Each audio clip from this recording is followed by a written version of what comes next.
नमस्कार. आता पाहूया अष्टम स्थानामध्ये जर मंगळ असेल तर ती व्यक्ती कशी असते. जर अशा व्यक्तीच्या कुंडलीमध्ये अष्टम स्थानात मंगळ असेल तर या पत्रिकेतील सर्व शुभ ग्रहांचे फायदे होत नाही. याचे मित्र सुद्धा शत्रू होतात व चांगल्या कार्याचाही गौरव होत नाही. अष्टमातील मंगळ अपमृत्यूचा योग आणतो. एखादे मृत्यूतुल्य दुखणे मध्यम वयात येते. मृत्यूला सामोरे जाणे व मृत्यूच्या पाठीवर घेऊन धाडसाची कामे करणे यांना शक्य होते. या मंगळावर मारहाण किंवा अशी काही अपप्रसंग ओढवतात, परंतु हे नेहमीच होत नाही.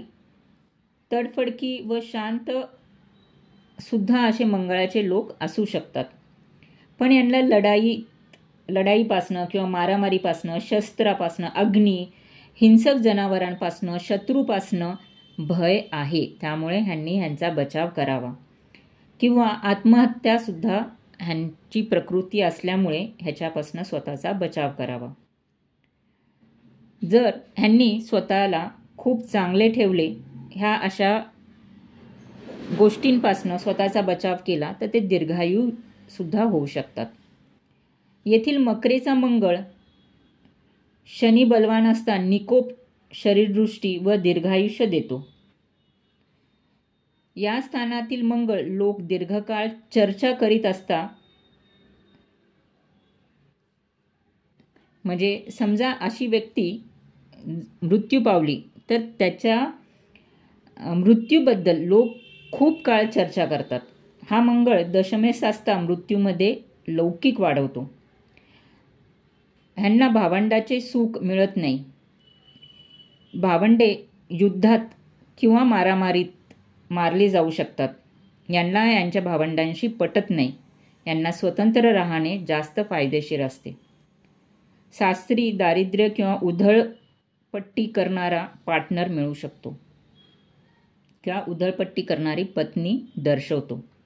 हा जर शुभ असेल तर जमीन जुमला व चांगले सासर मिळते, पण यांना त्याचा काही उपयोग करून घेता येत नाही.